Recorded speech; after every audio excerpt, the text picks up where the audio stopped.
Good morning friends, I welcome you all once again in my class.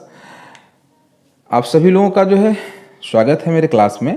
पिछले class में जो है हम लोगों ने वन वर्ड सब्स्टिट्यूशन के डेफिनेशन के बारे में देखा और उसके इम्पोर्टेंस के बारे में देखा और ये देखा कि कैसे जो है वन वर्ड सब्स्टिट्यूशन जो होता है किसी सेंटेंस में जो होते हैं कई सारे वर्ड्स को जो है वो रिप्लेस करके जो है एक वर्ड में जो है वो तब्दील हो जाता है और उससे जो है उस सेंटेंस की थोड़ी इफेक्टिविटी भी चेंज हो जाती है और एक तरह से वो सेंटेंस हमारा थोड़ा कंसाइज भी हो जाता है। तो यहाँ पर मैंने जो है आज के क्लास में जो है लगभग 30 जो है वन वर्ड सब्स्टिट्यूशन लिए हैं जो कि पिछले कई साल के एग्ज़ाम्स में जो है बहुत ही इम्पोर्टेंट तौर पे जो है उसको पूछा हुआ है।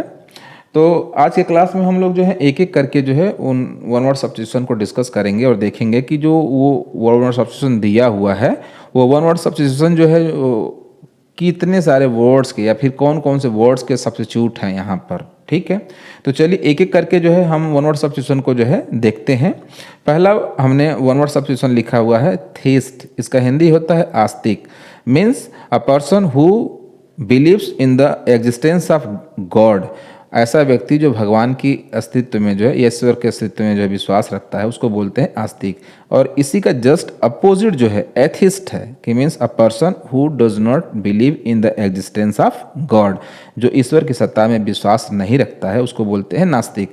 अब यहाँ पर ये देखने वाली बात है कि अगर वन वर्ड सब्स्टिट्यूशन में देता है तो आप उसको थीस्ट बोलेंगे, अगर उसका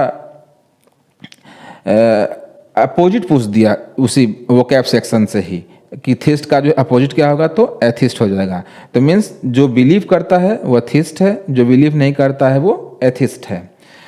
नेक्स्ट है one word substitution anniversary. Anniversary का मतलब होता है, उसकी हिंदी होती है वार्षिकी, yearly return of the date, मतलब कोई भी तारीख जो हर साल जो है आती रहती है उसको बोलते हैं वार्षिकी। जैसे वेडिंग एनिवर्सरी होती है, बर्थ एनिवर्सरी होती है, डेथ एनिवर्सरी होती है।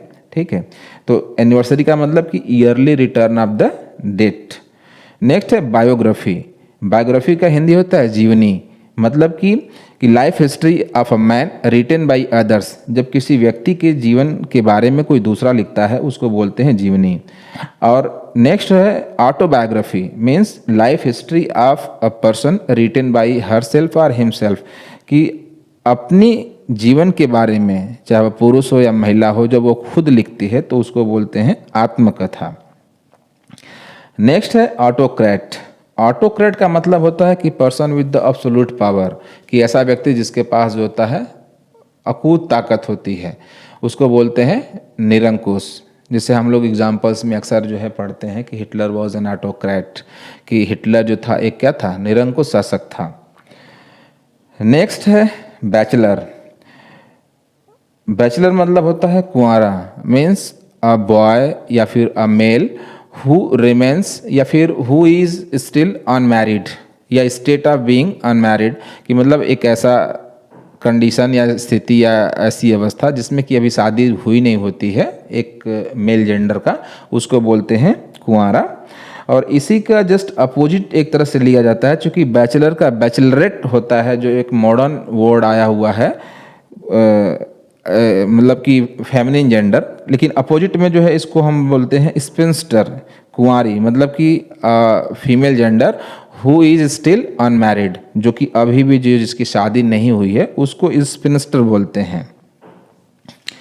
डेमोक्रेसी, इसका हिंदी होता है लोकतंत्र, मतलब कि government, a system of the government of the people for the people by the people, कि मतलब लोगों का लोगों के लिए लोगों के द्वारा जो शासन की जो व्यवस्था होती है उसको बोलते हैं लोकतंत्र, मतलब कि लोगों का शासन।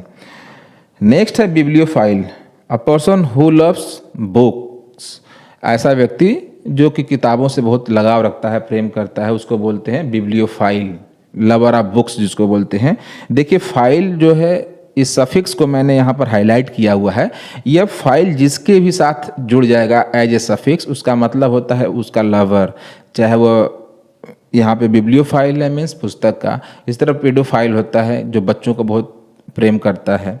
ठीक है, नेक्स्ट है यहाँ पर, चूँकि ये जो मैंने दो तीन जो वर्ड्स को मैंने उसमें जो सफिक्स यूज हुए हैं उसको मैंने हाईलाइट किया हुआ है, तो कभी जो है अगले क्लास में या फिर कई मतलब जब हमको ऐसा लगेगा कि नहीं कुछ ऐसे वीडियोस बनाने चाहिए जिसमें कि ऐसे सफिक्स के बारे में बताया जाए कि जिसको देख करके ही उसके बारे में कम से कम 50% आइडिया हो जाए कि यह जो है टर्म जो है वो किस रेफरेंस में किस सेंस में जो है लिखा गया है। ठीक है, तो ये इसको मान लीजिए कि फाइल का मतलब होता है कि मतलब वो उस पर्सन से, उस ऑब्जेक्ट से, उस जगह से वो उसको चाहने वाला होता है। ठीक है, नेक्स्ट यहाँ पर है एडिबल। एडिबल का मतलब होता है खाद्य, मीन्स एनी ऑब्जेक्ट या any things that is fit to be eaten, कि कोई भी चीज़ जो खाने की योग्य है उसको बोलते हैं एडिबल।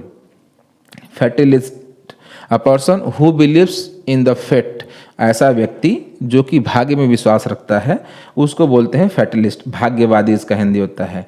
नेक्स्ट है जर्मिसाइड, मीन्स जर्मिसाइड का हिंदी होता है जीवाणुनाशी, means the medicine that kills germs, germicide. ये जो साइड है ये एक तरह का सफिक्स है, ये जहाँ जहाँ जिन जिन वर्ड में आता है उसका मतलब होता है उससे रिलेटेड उसका मर्डर होना, उसको मारा दिया, मतलब उसको मार दिया जाना। जैसे यहाँ पे जर्मिसाइड है मतलब जर्म्स को मार दिया जाना। नेक्स्ट है जैसे रेगिसाइड, ये है नृप हत्या, मतलब कि राजा की हत्या, murder of a king, that is regicide, है ना। उसी तरह है suicide, murder of oneself, जो खुद की ही हत्या होती है उसको बोलते हैं सुसाइड। इन तीनों वर्ड्स में देखेंगे इसमें सफिक्स जो है CIDE, CIDE, CIDE है। ये जहाँ भी जिन जिन वर्ड्स में साइड यूज होता है उसका मीनिंग होता है मर्डर। जैसे यहाँ पर तो दिया है जर्मिसाइड, रेगिसाइड, सुसाइड, उसी तरह से होता है जीनोसाइड होता है, उसी तरह से फैट्रिसाइड होता है, मैट्रिसाइड होता है ना। बहुत सारे ऐसे वर्ड्स हैं जिसके साथ जो है साइड जो है जुड़ा हुआ रहता है, लेकिन ये जिसके साथ जुड़ता है उसका मतलब होता है murder of that particular person, है ना। नेक्स्ट है illegal, means that is totally contrary of law, मतलब कि कोई भी चीज़ जो कि कानून के ठीक विपरीत होती है उसको बोलते हैं इलीगल, गैर कानूनी। मीन्स जैसे स्टीलिंग टैक्स या tax stealing is just like an illegal act, मतलब कि टैक्स चुराना जो है एक गैर कानूनी काम है।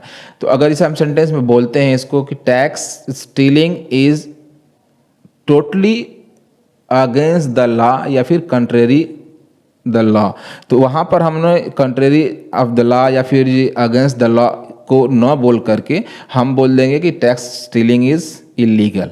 तो अब देखिए वहाँ पे 4 वर्ड हैं, उसको हमने रिप्लेस करके क्या कर दिया, सिर्फ इलीगल लिख दिया। ठीक है, तो ये ऐसे ही जो होता है ये सेंटेंस में यूज होकर के उसको प्रिसाइज कर देता है, कंसाइज कर देता है। नेक्स्ट है incorrigible, means there is no any chance of being corrected, मतलब जहाँ पर कि उसको सुधार होने का कोई भी चांस न हो उसको बोलते हैं इनकोरिजिबल, जहाँ पर कि मतलब सुधार की कोई गुंजाइश न हो। Incredible, that is very difficult to believe, मतलब जिसको विश्वास किया जाना क्या हो, बहुत ही कठिन हो, उसको बोलते हैं अविश्वसनीय, incredible. Illegible means that is difficult to read, जिसको पढ़ने में बहुत ही मुश्किल हो, जल्दी उसको पढ़ा ना जा सके, उसको बोलते हैं इलेजिबल, अपठनीय। नेक्स्ट हमारा जो है वन वर्ड सब्स्टिट्यूशन है क्या, नोटोरियस। नोटोरियस का मतलब होता है कि a person who is known for his evil deeds, मतलब कि जो व्यक्ति अपने खराब कामों के लिए जाना जाता है उसको बोलते हैं नोटोरियस, कुख्यात। और इसी का अगर हम अपोजिट ले लें तो means a person who is known for his good deeds, एक व्यक्ति जो है अपने अच्छे कार्य के लिए जाना जाता है उसको क्या बोलेंगे हम, पॉपुलर या फेमस। यहाँ पर क्या है इसका अपोजिट, नोटोरियस। मतलब हम कहीं भी जो है किसी सेंटेंस में जो है हम वोकैब का कोई भी पोर्शन पढ़ रहे हैं उसमें अगर हमको वन वर्ड सब्स्टिट्यूशन उसको मिल रहा है तो वन वर्ड सब्स्टिट्यूशन के तौर पे पढ़ें उसको, या फिर उसी चीज़ को जो है अगर हमको लग रहा है कि वहाँ पर एंटोनिम्स भी हमको मिल जा रहा है या सिनोनिम्स भी मिल जा रहा है तो उसको जो उस हिसाब से भी हम उसको कवर करते हुए चलेंगे तो हमारा वोकैब अच्छा होगा। नेक्स्ट है मतलब यहाँ पर ट्रांसपेरेंट, इसका हिंदी होता है पारदर्शी, that can be seen through, जिसके आर पार देखा जा सके, दैट इज ट्रांसपेरेंट, पारदर्शी। मीन्स दूसरा उसका नेक्स्ट है वन वर्ड सब्स्टिट्यूशन ओपेक, अपारदर्शी means that can not be seen through, जिसको कि आर पार न देखा जा सके उसको लिखते हैं ओपेक, उसको अपारदर्शी बोला जाता है। नेक्स्ट हमारा वन वर्ड सब्स्टिट्यूशन है ऑब्सोलीट। ऑब्सोलीट का मतलब होता है अप्रचलित, means any things that is no longer in the use, मतलब कि कोई भी चीज़ जो कि प्रचलन में ना हो उसको बोलते हैं ऑब्सोलीट, अप्रचलित। पेडेस्ट्रियन का हिंदी होता है पदयात्री, one who walks on foot, जो पैदल चलता है, पदयात्री जिसको बोलते हैं, पैदल चलने वाले को जो है वो क्या बोलते हैं, पेडेस्ट्रियन।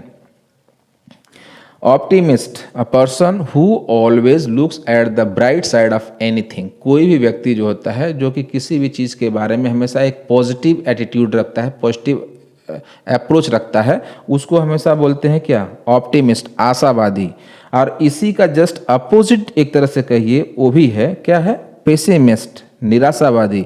मतलब एग्जाम्स में ऑप्टिमिस्ट भी पूछ सकता है, पेसिमिस्ट भी पूछ सकता है। तो पेसिमिस्ट का मतलब होता है क्या, कि a person who always looks at the dark side of anythings, जिसका हमेशा अप्रोच ही नेगेटिव होता है, हमेशा नेगेटिव चीज ही सोचता है, उसको बोलते हैं निराशावादी। नेक्स्ट वर्ड है आपका यहाँ पर मोड ऑफ सब्स्टिट्यूशन में पनासिया। पनासिया का मतलब होता है रामबाण, means medicine that is the cure of all, मतलब कि ऐसी चीज, ऐसी दवा जो होती है जो सारी बीमारियों की का इलाज होता है, उसको बोलते हैं पनासिया, रामबाण। नेक्स्ट आपका है वेटरन। वेटरन का मतलब होता है क्या, अनुभवी, अ person with a huge experience, मतलब कि एक व्यक्ति जो है जिसके पास बहुत सारा अनुभव होता है उसको बोलते हैं वेटरन। अगर इसी का अपोजिट अगर हमसे कोई पूछ दे या आपसे कोई पूछ दे तो उसको बोलते हैं नोवाइस या नोवियस, नौसिखुआ जिसको बोलते हैं, a person with no any experience, जिसके पास कोई भी अनुभव नहीं होता है उसको बोलते हैं नौसिखुआ, नोवाइस। नेक्स्ट आपका जो है यहाँ पर मोनो सब्स्टिट्यूशन है widower, means a person whose wife is dead, एक ऐसा व्यक्ति जिसकी पत्नी जिंदा नहीं है उसको बोलते हैं विडोवर, विधुर जिसको हिंदी में बोलते हैं। और लास्ट यहाँ पर जो एग्जाम्पल हमने लिया हुआ है वो है पोस्थुमस। पोस्थुमस का मतलब होता है मरणोपरांत, means a child born after the death of its father, कि मतलब ऐसा बच्चा जो कि अपने पिता की मृत्यु के बाद क्या होता है, पैदा होता है, उसको बोलते हैं पोस्थुमस, हिंदी उसका होता है मरणोपरांत। तो आज के क्लास में मैंने जो है जो 30 जो है लगभग, बहुत मतलब जो 3 साल 4 साल 5 साल एग्जाम्स में उठाए हुए हैं, वैसे एग्जाम्पल्स को यहाँ पर लेकर के मैंने जो है डिस्कस किया आपसे, एक एक करके आपको जो है उसको समझाया। और उम्मीद करता हूँ कि आप लोग जो है इन सभी 30 वन वर्ड सब्स्टिट्यूशन को जो है अच्छे से समझे होंगे। तो ऐसे ही जो है हम फिर अगले क्लास में जो है, अब चूंकि वोकैब का सेक्शन ख़त्म हो चुका है तो अब किसी एक नए टॉपिक को लेकर के जो कि हमारे बोर्ड एग्ज़ाम्स के लिए जो इम्पोर्टेंट हो, एग्ज़ाम्स के लिए बहुत ज़रूरी हो, उन सब टॉपिक को लेकर के फिर मैं अगले क्लास में आपके साथ जो है फिर उपस्थित होऊंगा। तो आशा करता हूँ कि आज के क्लास में आप लोगों ने बहुत कुछ सीखा होगा। तो फिर आज की क्लास को हम यहीं समाप्त करते हैं। आप लोगों का जो है दिन मंगलमय हो, अच्छे से पढ़िए। तब तक के लिए गुड बाय।